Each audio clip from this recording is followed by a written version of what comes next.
All right, everyone. First live stream for a wee while since the grand final last Saturday, actually. So basically, the reason for this is, well, two reasons: to talk to y'all, and also an actual question. For me over here in the UK, we have soccer. For you in Australia, survival when the great game of Aussie rules is over for off season. How the hell do you survive? They give you women's cricket or whatever other garbage they serve you up. It just isn't enough.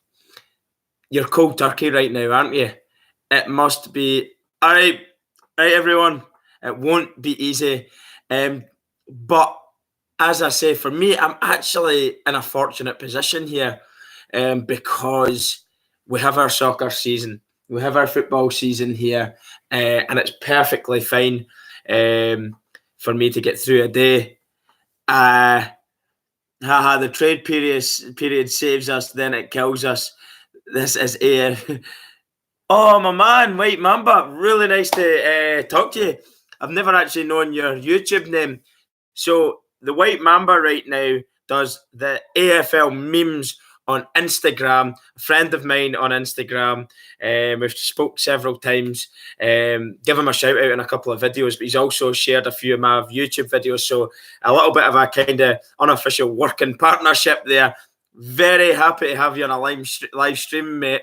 You keep up the spirits as well with all things AFL related. So greatly appreciate your good stuff that you do on Instagram there. It keeps me in good banter. Kiri, thanks very much to everyone joining. Really good stuff. But it's a serious question. I mean, cricket just does not get the juices flowing. Seriously, unenjoyable sport in my opinion to watch. They put the female stuff on for you there. Nothing against females doing sport, of course, but female cricket strikes me as being even more boring than male cricket, and male cricket is terrible to watch. So no offense, no sexist thing intended at all there, but cricket is just not good enough. AFL, how could you be like? Obviously, the oval, the MCG, the birthplace of Aussie rules. They used the oval. That was what was used for cricket originally, and that's what it was born on, to the oval. So obviously, with Aussie rules being in the off season, you've got cricket to endure. And when I use the word endure, I mean it is an endurance process. I mean it's serious stuff, really, really hard. Well, Kerry likes the cricket, so fair play if you like it. I like the Rugby World Cup. But there's only on for a couple of weeks there, the Rugby World Cup, and then you've got all the way to February, March time to suffer. But as I say, we've got the football here, the soccer, so I'm pretty happy. But being Australian, like 12 months of footy, is it too much to ask, really?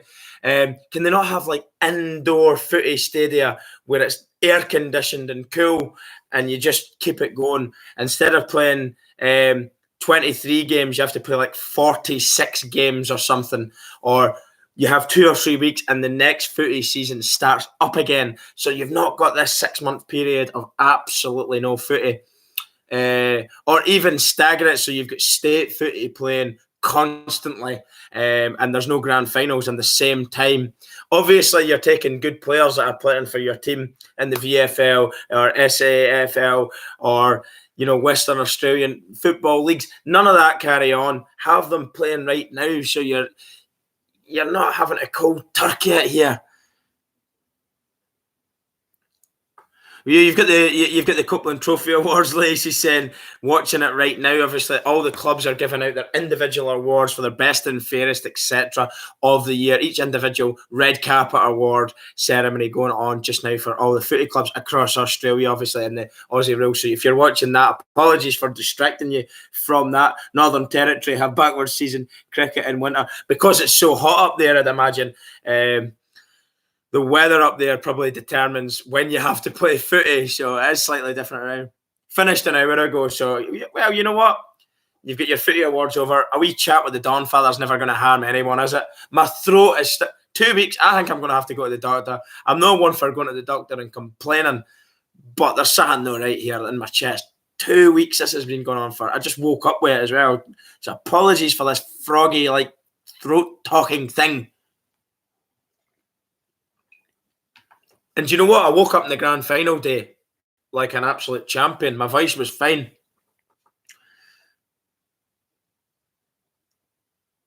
I've got quite a few folk joining here. Thanks very much for joining. Mercury United, thanks very much, mate. Nice comment. Love you kicking, pass on opening. There'll be a lot more kicking videos to come. Obviously, now the footy season over, I need to mix it up a little bit and give you a little bit more of a variety. There'll be reaction videos. I was actually going to do one as soon as I got in, but I'm afraid it's shouting too loud and my voice just... I get excited on these reaction videos because people ask you to do videos of legends of the game or great videos where some amazing stuff happened, and I just give it a reaction, you know what I mean, a proper reaction, and then give them a little bit of analysis of what I've seen at the end of it. It's not just reaction, right? Bye guys, subscribe, blah, blah. No, I like to give a little bit of a freaking analysis of what I've seen, what I've learned, what players, like who's that player, is it somebody I should look into, etc., and a little bit of feedback. So why not? Who's one Golden Greek? Who's one of your favourite players and why? I presume that's an AFL related question. Well, this is going to... I've actually got loads of favourite players throughout loads of different teams, different positions for different reasons. But there's a player that I'm really disappointed I never got the chance to see more of. And I reckon I'd have been hailing him so much. I would say he would have been, from what I saw, from the little glimpses of what I saw of him and what, like, from what I know of him, from watching little videos of him, because I've had to go on YouTube videos because he's not played a lot. He's been injury prone, unfortunately for his career, is Nick Natanui. I think if I had watched him the full year, there would be no other name getting mentioned this year for me. I think he's outstanding. Absolutely somebody that I can't wait to see more of. But loads of different players for different reasons. Like, I've done my awards for different players. There's rising stars.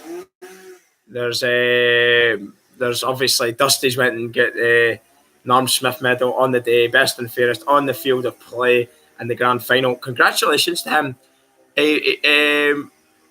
Quite a few players could have been picked in that Richmond team that day to go and get that award. Looking back at it now, a lot of people telling me, oh, we're so sorry that you had to endure probably one of the most one-sided grand finals in history. I'm so sorry it wasn't more of a competitive edge. But, like, one thing I want to say to that is, for me personally, looking at it, it was a great display by Richmond. Obviously, I've got that Richmond cushion at the back of me. That does not mean that I'm a Richmond supporter, by the way, because I'm not. My middle daughter actually does like the Tigers, so she is. But for me personally, I'm judging it on what I'm seeing in my eyes. It's a neutral opinions being put in there as fair as I possibly can. Sometimes I get emotional and excited about stuff that I'm talking about. But all that being said, the grand final for me was not a damp squib whatsoever. What you seen was an absolute masterclass by the best team by far in Australia right now, which is Richmond. And there'll be a lot of people probably quite aggravated by me saying that. But if you take off your own club's tinted specs for a second and you think about what they did in the last, 3 months there before the footy was over there last Saturday, they thoroughly deserved that. I mean, absolute champions. They have a game plan. They have a style of footy. They executed it. They stayed true to it, no matter through injuries. Like, they had a lot of injuries at the start of the year. I think there was 7 key players out at one point, and I was like, Richmond were 2017 premiers. How do they go about? How do they fall so far behind? And then they started getting their players back. Then they had the 7 straight games at the MCG to finish off the ladder. Then I started to realise, whoa, hold on a minute here. This is the real deal. This team are something special. And they went and blitzed GWS, who have to take a lot of credit for the way they bypassed the 3 teams to get to the grand final. And I never seen that coming with the GWS. They were brilliant throughout the year, GWS. Strong team, physical team, got a lot of players that can hurt you. big, tall forwards. They use that to their strength. But on the day, it wasn't the fact that GWS didn't turn up as such. It was more, to me, the fact that Richmond, after the first quarter and maybe about 5 minutes into the second quarter, they just stepped it up a gear. They just turned the drop gear, boom, and away they went. You know, they had so much in reserve. They were just too good. They blew them away. Congratulations to them. So next few things, comments here. There's so many. Just a comment there. I miss your name because it's going on about Brad Crouch in terms of the Crows leaving. I mean, it's an absolute exodus happening at the Crows right now. For any Adelaide Crows fans here, you're bound to be panicking a little bit. I mean, everybody wants out. Really not good times here at the down at Adelaide. I don't know if that's to do with the coaching or what's went on there, but a lot of people just want out. So it could end up being a good thing. I reckon it's not going to be a good thing. Next year, it could come too soon. The rebuilding process might be a bad year if they have so many players leaving and not enough quality coming in through the door. And also, you've got that thing where you bring so many players in, they need time to gel with each other, get to know each other's game, get to know the new coach's game plan. It might just click into place. But given experience of sport, it doesn't always happen that way. You need a 1 or 2 years under you and by it past to get that sort of understanding of each other, especially by a young side. So certainly if I was a Crows supporter, I'd be a little bit concerned about next season. Samuel Horribin, obviously Ports fans, fanatical. That derby between the two clubs is quite big. Port Adelaide and the Crows. He's quite happy with what he's seeing at the other side of the city, which I can understand entirely. Kerry, when Tim Kelly comes home, West Coast will be hard to beat. Bring on Tigers. So obviously they never made back-to-back grand finals, the Eagles, but they've definitely got a good team there. Bringing Tim Kelly from Geelong could be absolutely magnificent. I think we've spoke on either Facebook or Instagram about this, Kerry, and it's, for me, you said you would trade all new players coming in just to get Tim Kelly. I kind of agree with you. The reason I agree with you is you don't really need a huge overhaul there at the Eagles. You need 1 or 2 quality players to add to an already quality group.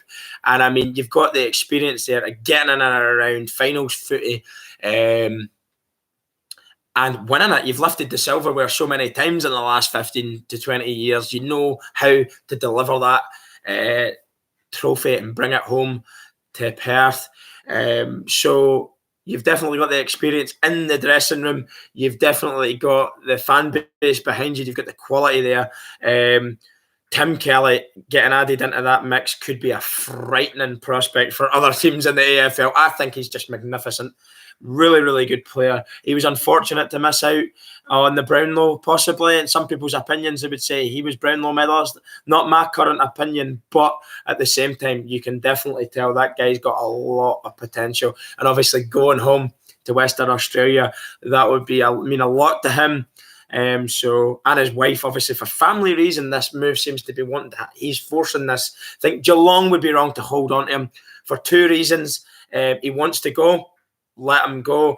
And the second reason being, if you've got a guy that's kind of getting homesick or maybe for other reasons wants out, it's not wise to keep a hold of them, because what will they'll do in the dressing room, they'll unsettle a dressing room. It's never a good thing. Let a man go. Don't hold him against his will. Let him go. They've already done it once, Geelong. Cut your losses now.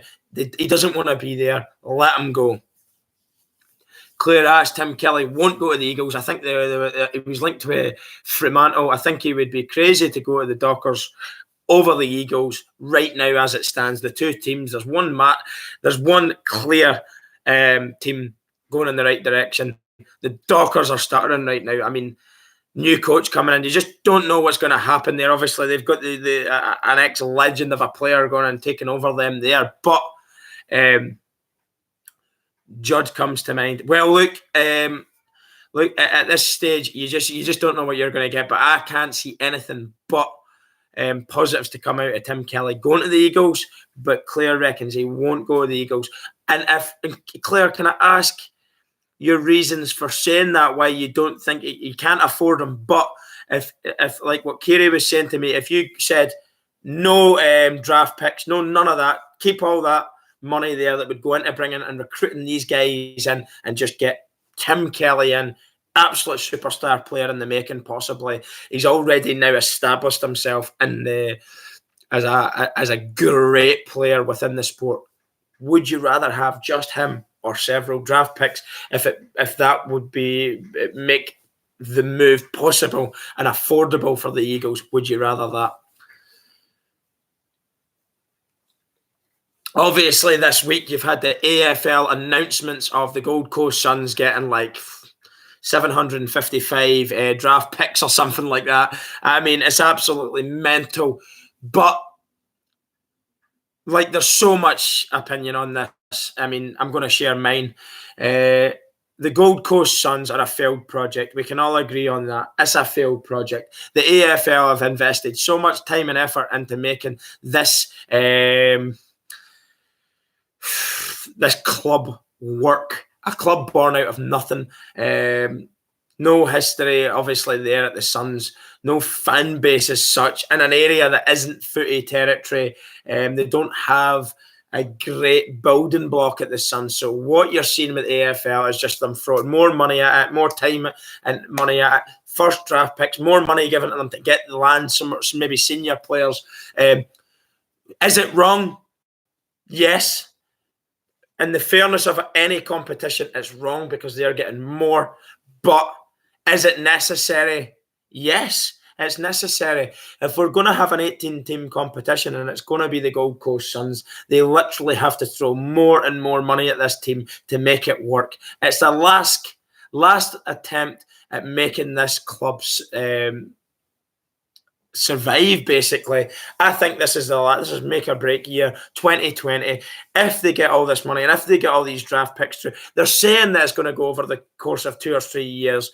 Are you going to be happy as an AFL supporter who's followed it from you were small, maybe your older generation now, and you see this Gold Coast Suns project being manufactured by the AFL? You're probably unhappy at this, because they have no fan base. All the money is going there. Would it be better spent going into grassroots footy, going into country footy, where kids in the Northern Territories don't get as much exposure of the game, maybe noticed as much? More money going into putting better training facilities, sending better coaches up to these places in the rural parts of Australia. Would that be better money spent by the AFL than this dying project of the Gold Coast Suns? They've lost 18 games in a row. They're nothing short of an embarrassment and an egg in the face of the AFL. Pathetic is the first word comes to mind. It's been pathetic, the Gold Coast Suns project. But do I agree that they have to spend a lot of money?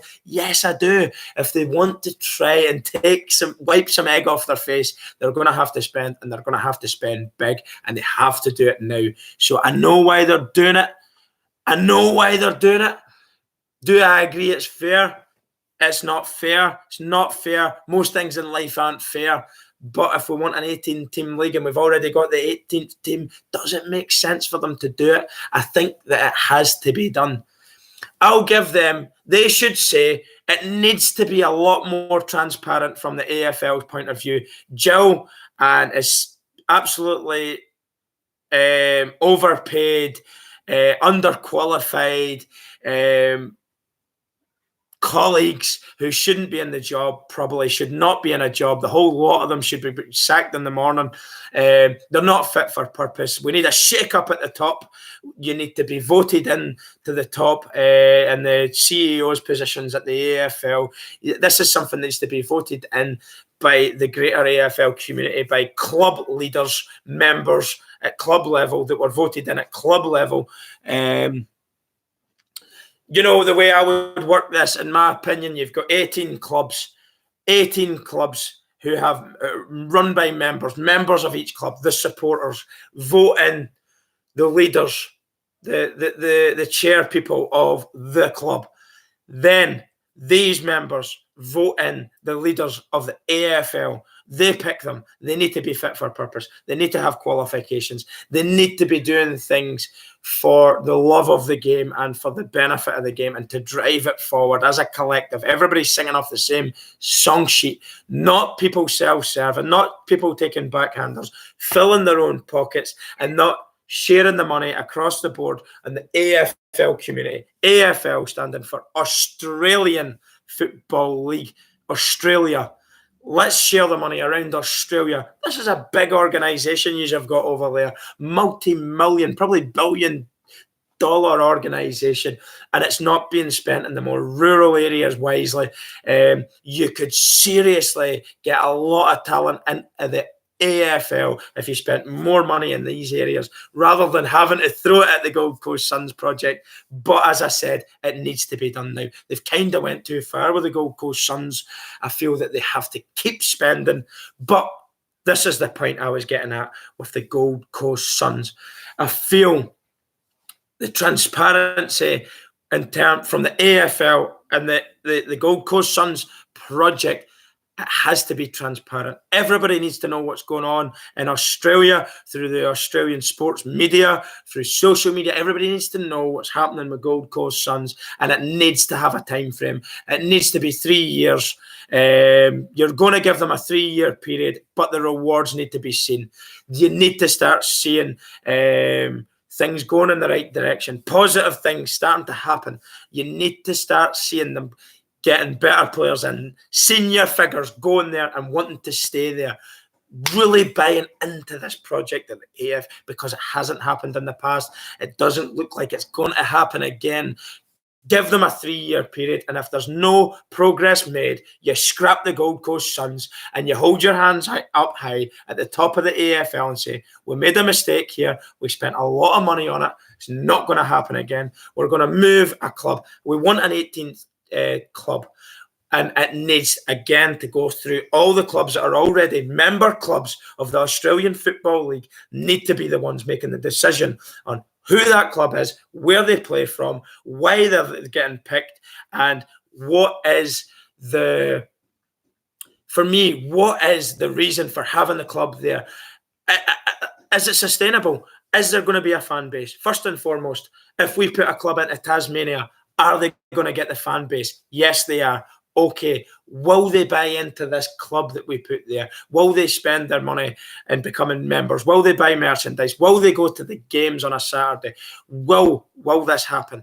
And every club has to vote it in. It can't just be AFL making decisions because out of desperate measures. Desperate times right now call for desperate measures, and I feel exactly... I feel that this is what you're seeing with the draft thing with the Gold Coast Sun. Desperate measures are coming into play now. It's like they're throwing all the money they possibly can at it to make it work because they have to now. They've got the egg on their face. They're trying to get the egg back off their face. And I hope it works. I do. I mean, I really do. I hope it works. I hope the Gold Coast Suns work. I mean, I don't want to be talking about them losing again. I mean, I'm saying it doesn't matter where the Gold Coast play, they're going to get beat. Even if they're leading, you give them a 3-quarter head start, this team will find a way to lose. It's not good enough. It's embarrassing for the collective sport. It's embarrassing for the players playing. I mean, their heads are down. You looked at them, the guys going out in the field, and they didn't want to be there. They've got everybody laughing at them. I don't want to laugh at them. It's not nice to be laughing at them. But as I say, this has to be done for the benefit. For the benefit of the competition, we need a stronger Gold Coast Suns because you don't want one team just... What's the point in having them there? It would have been nice to have a derby fixture for the Brisbane Lions. But what... Right, I keep forgetting his name. Gillian McLaughlin, he's not fit for purpose. If anybody should be losing their job, it's that man. From a neutral's perspective, what I read and see, I ain't getting a job with the AFL anytime soon saying this. They're not going to fly me over to Australia. But do you know what? I don't care. I'll work my way there. I'll get my money through the channel. I'll work my way there. The guy has made a lot of mistakes, right? He's never been accountable for any of them. He's never stood up and says, my fault, sorry everyone, I'm going to try work morning, noon and night to remedy this and fix this. He hasn't ever once stood up and took accountability for things that has went wrong at the top. And there's lots of them. There's lots of them every single day for the last 2 or 3 months there was something else happening off the field, off the footy field. And it's these guys at the top. They're an embarrassment. How do they get to make the decisions with no challenge? Every single leadership needs an opposition. They don't seem to have one.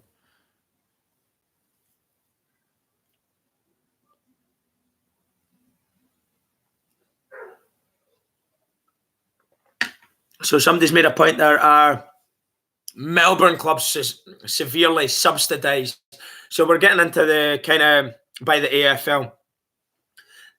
Obviously, we've seen the whole chat with Victoria. It's not the Victoria Football League with the CEO, I think it was of Port Adelaide. It says they've got to remember this is not the Victoria Football League. This is the Australian Football League. When we're making decisions based on the Australian Football League, it needs to be exactly that. What's my opinion on that comment? I agree with him 100%. Everybody wants a level playing field. Everybody wants to see the competition healthy. You want 18 teams going at it like two stags in the rutting season with the fairest possible start on day one. Nobody's got an advantage. I mean, I don't know the ins and outs of these comments, of what leads people to making these comments. The Victoria teams have an advantage financially because the AFL is giving them more, I think, money in certain areas. I don't know what is leading to these comments, but I think the biggest thing leading to a lot of fallout is the MCG. There's a lot of the Melbourne clubs playing at the MCG. This being, there's 2 or 3 main stadiums in Melbourne that will host the home games to so many Melbourne clubs within the AFL. So they've got the familiarity, of the MCG, the Marvel Stadium, these grounds that you see all the time being televised at the weekends. Melbourne teams not having to travel too far. Now, my comment on that is simply this: they can't change geography. They play in Melbourne. There's more Victoria teams playing in the AFL. It's not necessarily, in my opinion, their fault they're playing more home games at the MCG. It's just the way it works. Look, Australia's a massive country. For Kiri, your team's travelling from Western Australia more times coming in to Melbourne to play a lot of games. So they're travelling more distances to play their games. Are they going to be more jet lagged? I don't buy that. I feel for the fans it's more of a disadvantage. It's the fans that suffer. If you're an elite sports star, an elite sportsman, fit as a fiddle, you should be able, when you're playing one game a week, you should be able to recover from Friday to Saturday or Saturday to Friday or whatever your games is that you're playing. I don't buy that the players are at a disadvantage. The fans are at a disadvantage. Yes, for fans travelling, it's certainly harder, and I respect any fan that spends a lot of their hard-earned money on travelling the length and breadth of the country to follow their footy club. I've done that myself, not to the scale of what yous are in Australia, but in Scotland. I've travelled the length of the breadth of the country, going to home and away games with my club, and passionate about your sports team. I only sympathise with the team supporters, not the team themselves. Geelong fans don't have very far to travel. Let's be brutally honest here. They don't have a lot to travel. They're a Victoria club. I'm not buying it. But all that being said, when it was finals week and it was your home footy, they should have been playing at their home ground, regardless. You had the Lions playing at the Gabba. You had the Eagles playing at the Optus Stadium. I can't remember now off the top of my head, but every team had a home game. Geelong were the team with the home, should have had the home ground advantage. They didn't get that, and everybody's argument at the time was, oh, but the G holds 100,000 people. Doesn't matter. Doesn't matter how many it holds. It's the home tie. You play at the GmbH or whatever the hell it's called. You play it there. They earned the right. They finished first in the ladder. They earned the right to have a home game. I'm not under any illusions that the home final, the grand final will and always should be at the MCG. There's no debate there whatsoever. If you're an AFL fan, an Aussie Rules fan, or just a neutral, or just somebody that loves watching the sport, you should all be in agreement. It has to be played at the MCG because look at it. 100,014 people breaking at the game, almost breaking the Guinness World Record for loudest decibels at a sporting stadia. Incredible. I mean, this, to me, it's tradition, it's history, it's everything. It's what you play for as a child to get to the G. It's that the Holy Grail in itself isn't just the trophy. The Holy Grail is playing at the G Grand Final and lifting that trophy. It's the whole experience, the whole way through. You work your way to that hallowed turf to pick up that trophy. That's what it's all about. So under no circumstances do I believe grand final should ever change. But your finals, your home final should always be your home final. There's absolutely no circumstances where a team from Melbourne should be getting MCG help over Geelong. Absolutely never should never happen.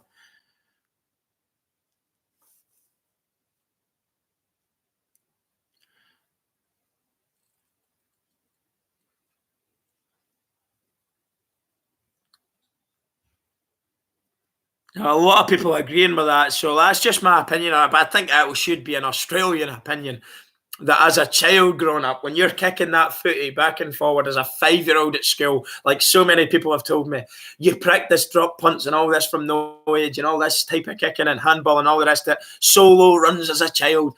You're from 5-year-old at school, from primary one or whatever you call it, year one, you're bouncing the ball and you're doing all this kind of good stuff. Well, when you dream of maybe making it to be as a professional footy player, is to play at the MCG. It comes with the territory. It does not change ever. You're talking about Tom Wills from when did Melbourne become established? The Demons, the Melbourne Football Club, from Tom Wills. You're talking about the 1850s, like from the Melbourne cricket ground. He was a cricketer, had a rugby background as well. So Narngroup was getting played by the indigenous people of Australia, and it's merged into this beautiful game that we have as Aussie Rules, and it was established in Melbourne, in the Melbourne cricket ground. That's where it was born. That's where it's been played. That's where it's always been played, and that's where it stays. So I'm a firm believer in your roots, your histories, your traditions.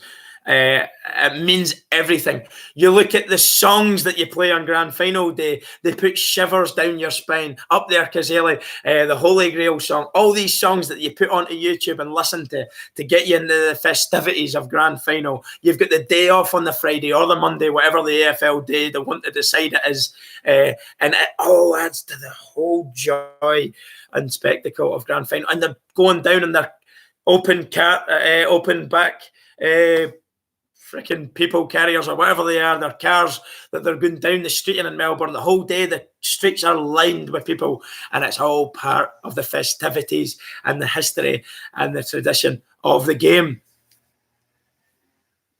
Samuel Horrobin, haha, my dream was to play at the... Well, there's always one.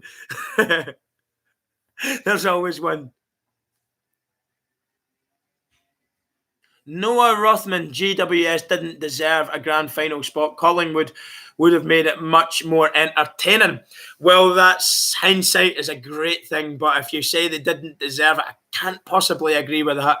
They beat Collingwood fair and square on the day. They earned a right to get to the grand final. Whether or not they played well in the grand final is a slightly different story. If you were talking about fan base and the day what Collingwood and Richmond would have been, it would have absolutely been epic. You're talking about 150, 160,000 fans would have been able to pack into that stadium if it could have held them. No problem at all. Such as the size of the footy clubs. The noise would have been smashed. That Guinness World Record, decibel record between Collingwood and Richmond, two old clubs of the game. It would have been an unbelievable spectacle for a neutral to see. But based on the hindsight of the thing, that GWS got absolutely obliterated. But who's to say Collingwood would have done any better? That Richmond team are phenomenal. Simply phenomenal.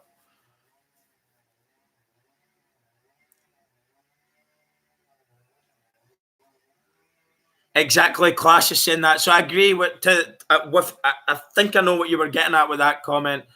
They did deserve to get there based on the fact that they won the games of footy. You deserve it if you win your games. It's as simple as that. If you win the preliminary final to get to the grand final, and you've won it fair and square, boom. Although Collingwood did put a mighty fight back in the fourth quarter, they were so unlucky. They hit the post. They had one touched for a behind. There's maybe a couple of umpiring decisions there you might not have liked, but you can get them both ways. It's just one of those things in football.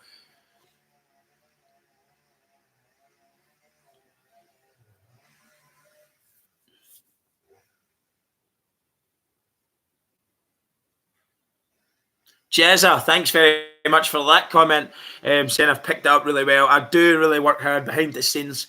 Everybody who talks to me on social media, I always try and get back to you. I absolutely love this game. I love this game. People will say, "Oh, I suppose what are you going to do now?"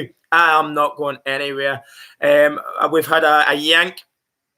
Not going to mention the YouTube channel. A lot of people say Americans do this, Americans do that with their regards to their reactions.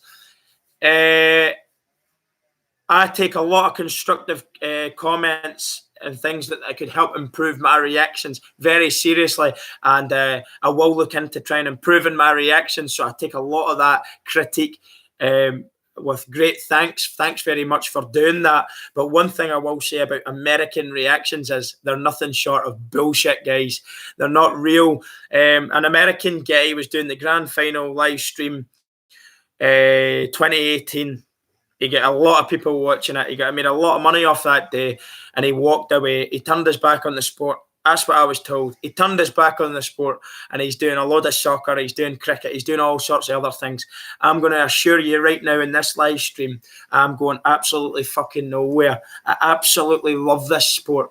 Aussie rules. I actually have found me talking more about Aussie rules and talking to more people on social media about Aussie rules than I do soccer at times. Football here, soccer here. So I'm going absolutely nowhere. I'm going to be doing more videos for you in this off season of me kicking a Sharon, doing trick things with Sharons.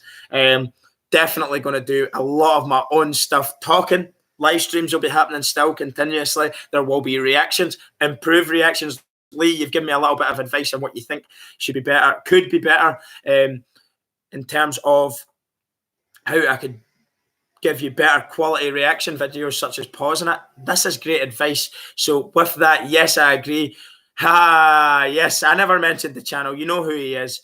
But there's a lot, and I mean, there's a lot of American reaction videos out there. And I kind of, in some ways, can say, look, I've learned a little bit from them. So I'm not completely slagging them completely, because there's a lot, they do a lot of things that I like that I didn't know about. So I can take a little bit from what they do and help it in terms of how I go about doing my reactions. But when you talk about what I'm doing with the Aussie rules right now, I feel that I'm giving you a lot more than just a reaction. I'm giving you feedback on your videos, what I'm seeing, trying to learn about players, teams, history, where they play, what stadiums there's, what colours they play. I've learned all that already, and now it's about growing the knowledge, growing the passion and the love. None of this carry on about, did you see the 10 biggest fucking, I don't know, whatever, 10 clickbait titles. As much as I like doing them, because there's loads of good footage, It's very gimmicky, guys. Very, very gimmicky. I don't want to be a gimmick. I want to be honest and true to what I think. I've gave you loads of opinions in this live stream right now. I'm not afraid to give you an honest opinion, whether you agree with me or not. I say it as I see it. A spade is a spade, and it should always be that way. Don't let political correctness get in the way of a good damn opinion and sharing it.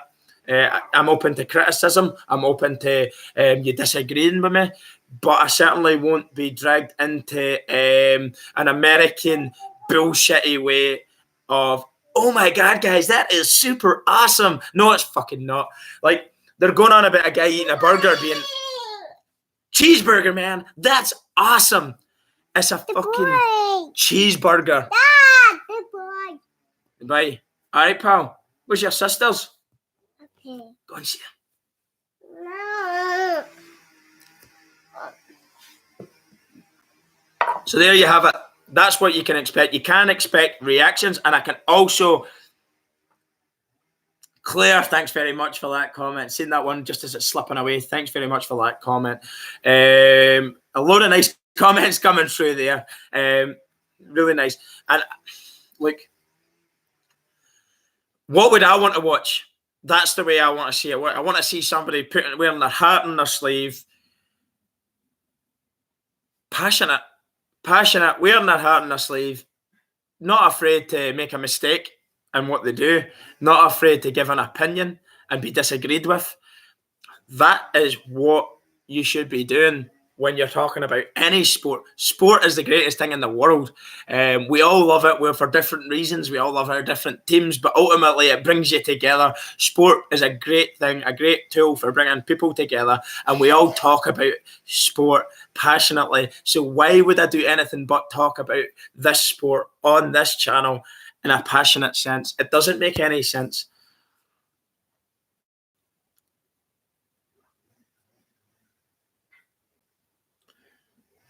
Thanks, Noah, mate. Thanks to everyone that's saying those nice comments there. I don't know if I have actually a huge AFL following. I already had quite a bit of a following on the channel through different things, but I grew kind of weary of it. And since I've started to do the Aussie rules and fall more in love and passionate, getting more passionate about the sport, the channel is growing, but I don't know actually how much numbers I have from Australia. But what I will say is, and I've said it before in the past, it's not necessarily about the quantity of the numbers, it's about the quality of the people that you've got following your channel, coming back time and time again to watch your channel, to talk to you on social media, to get involved, give you great feedback on what I'm doing wrong, helping me with learning different things in the sport that I don't already know. As I said, I'm not afraid to make a stab at what I see. I could be wrong, and I'm happy to be corrected, and you help me learn it. I can only learn it by you giving me feedback and telling me stuff that I'm doing wrong, pointing me in the direction. Like, no, actually, that's not right. This is what you should, blah, blah, blah. You know what I'm getting at. Constructive criticism is welcomed, and I want it because I want to learn, and I want to give you as best feedback on the channel as I can, or best videos as well. Dylan, do you follow a team in particular or just follow the league in general? Yes and yes. I think I just started with the sport. I've loved the sport. Absolutely love this sport as a whole. I always love the competitiveness of the sport, no matter who's playing. Even if there's a team I like, if the team beats them fair and square, brilliant. Brilliant. I love a good underdog story. I love against the odds, the teams went and won that there. Brilliant. Everybody loves that. That's what makes sport fantastic. Like, out of the blue, somebody's went and won, or somebody's snuck into the top 8 just before, like, the end of the ladder there.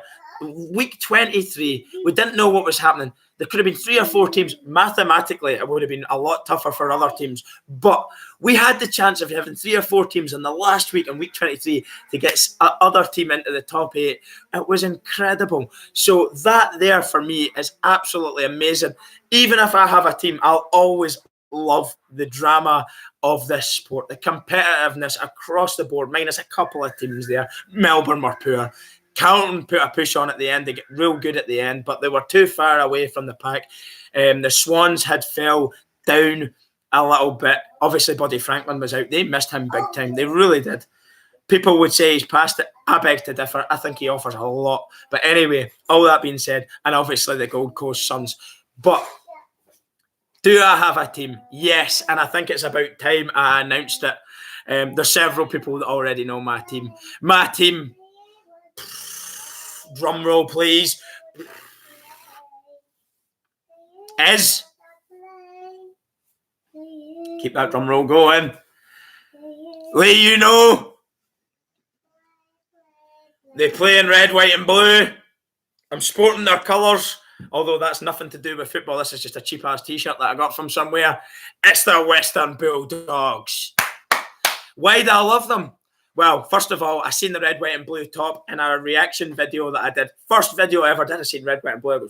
I like that, yeah. And it was Barry Hall wearing it. I think it was a biggest hits. Barry Hall wearing the red, white and blue. And I think, oh, that's absolutely beautiful right there.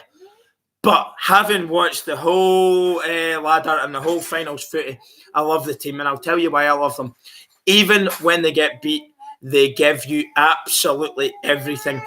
Apart from the St Kilda game, St Kilda out of nowhere destroyed them. I think it was 123, 60 odds. I was absolutely stunned. I couldn't believe it. Congratulations to St Kilda, because they were going for a terrible run. Coach change, and it's that whole coach change thing.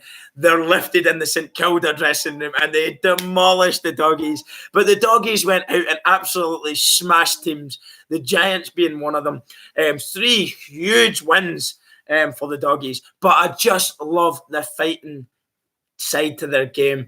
It was probably, when did I start to really like them? It was from the Collingwood game when Buckley said, "We were terrible." No, you weren't terrible, Collingwood. You were actually being pinned back by the better team on the day. Buckley made that comment based on his own team and not the actual game, but Collingwood held on for the win. So in defeat was actually when I realised I actually like the Bulldogs here, and they just grew on me from there. But being in the red, white and blue, Western Bulldogs, the British Bulldog, I have to have a soft spot for them. I like how they're born out of a working class background as well. I've done histories and the history of every club. I read through it on all the forums there last week. Quite a lot of similarities to UK and sport-wise. We've had a lot of Scottish clubs in the AFL born from Scotland, out Essendon being one of them, the Bombers, the west coast of Scotland, obviously, Ayrshire, they're born out of, but a lot of clubs born out of poorer parts of Melbourne or more wealthier, well-to-do parts, your Hawthorns, your Essendons being the more Protestant kind of Masonic type background. Collingwood coming maybe from a more Irish immigrant Catholic side of the city, a poorer working class side of the city, and the Doggies are a working class club. How could you not love that? So all these things taken into consideration, I'm a Bulldogs man. Sons of the West. Red, white and blue. But do you know what the thing is about the Doggies? I've learned absolutely nobody dislikes the Doggies. It's unbelievable. If there's one club that nobody really gives a shit about, it seems to be the Doggies. Everybody just accepts them, that they're there. They just make up the numbers there in Melbourne, and nobody really gets offended by them. So it suits me. I'm not really annoying anybody by being a Doggie, but I'm absolutely loving the Doggies play. So I'm happy enough. Grrr, it's buffering. Shizer.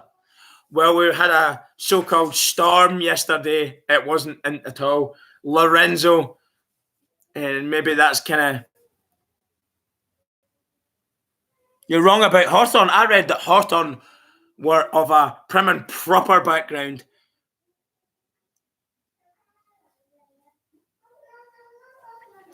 Footscray being like the kind of working class background, beginnings of the Bulldogs. Carlton, Collingwood, Richmond, kind of poorer areas, born out of poorer working class areas, not having as much. With the thing with Essendon, they only signed players from your academies, kind of private schools where their parents have a bit of a higher standing. So Essendon very much are an establishment club. Melbourne being another one. Melbourne, born out of gentleman-like backgrounds, the more Protestant gentry type schools. That's what Melbourne and Essendon's born out of. So I've done a little bit of background on them. Not a lot of background on sort of interstate clubs. Not as much sort of scope went into that. But the thing on the Hawthorn thing, I could be wrong on what they were originally. But one thing I found quite interesting about Hawthorn was they used to ask players when they signed them. They used to ask them years ago when they signed for the Hawks, are you a Protestant or are you a Catholic, when they were signing them? And then in training, they used to have Protestants versus Catholics in training at the Hawthorn Hawks, playing head on. Now, this was quite interesting to me, being Scottish and having this huge sort of sectarian divide that we have in Scotland, to actually see that actually was there in Australia, and maybe not to a sectarian divide in terms of people were bigoted against one another, but certainly had in terms of where you recruited players from, where your clubs grew out of. Poorer backgrounds, wealthier backgrounds in Melbourne would have been the Protestant background, the Ulster type Scot type thing in America you probably had something similar in Australia. The people who ran the cities back hundreds of years ago, a couple of hundred years ago, would have been the elite people, the Etonians like of England, these sorts of people, the Masonic people running these clubs. But he was actually a guy who founded Essendon Bombers. The Essendon Football Club was from the west coast of Scotland. He was a Mason, obviously. He would have been a staunch Protestant, so there would have been a huge religious element in his kind of beginnings, I'd imagine, being from the west coast of Scotland, near Ireland, at the time. That would have been a huge factor. So it was quite interesting to see that. It blew me away a little bit that it didn't actually have a bearing on the way people treated each other, but it certainly did have a factor in the beginnings of each football club.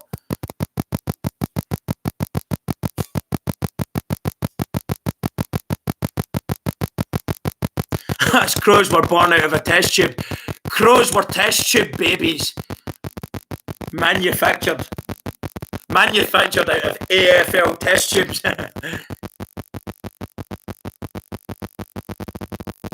Pat Fisher, I've never been to Australia yet to watch the footy. I plan on bringing the family over. Channel vlogging trip to Australia 2021. If we can do it, that's when we're coming. Sean, thanks very much for that little bit of history there. I knew the areas, but a lot of people have told me Hawthorn supporters are kind of hoity-toity, kind of probably upper class, more middle class, not working class. So that made me automatically think, okay, that was maybe their origin. So I stand corrected. Thanks very much for that. Carlton also used to have Protestant Catholic battles too. This is quite interesting, being Scottish, and I suppose for any Irish players that are coming in this draft pick over to the AFL, they'll be more familiar with this type of stuff, being from Ireland, Northern Ireland as well. So to be in Australia, as much as it doesn't mean anything in Australia, really, people don't care about that stuff. Being in Scotland, extreme issues. I've got a full signal here, guys.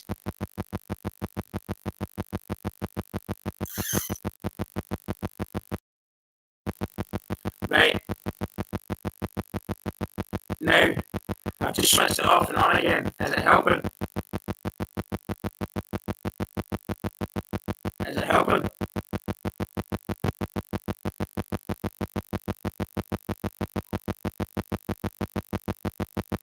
Damn. A comment from Sean, middle class. Our family club. Thanks very much for giving. I don't know if you're getting my voice. Apologies for this here.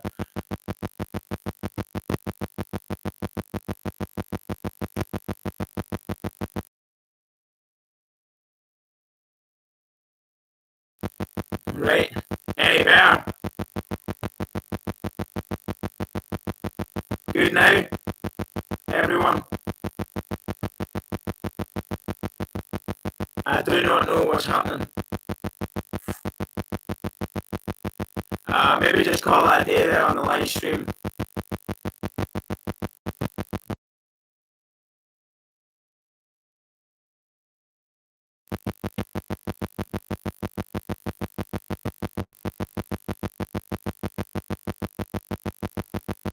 Done. Restart the stream.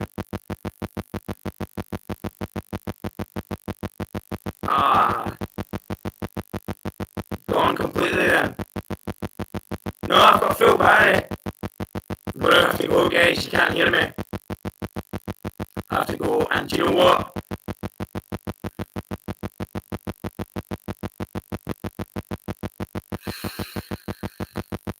Sounds like a Dalek. Restart the stream.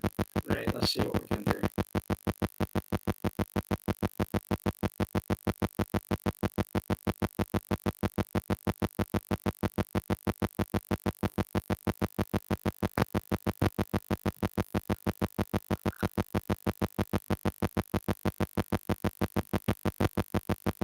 We have to go. Fixed? Is it fixed? We can hear you. Fixed? Some people said fixed. We can hear you. There's a beeping kind of sound. Well, I'll tell you what, I'll probably just call that a day because I've got no voice. NVM, no voice.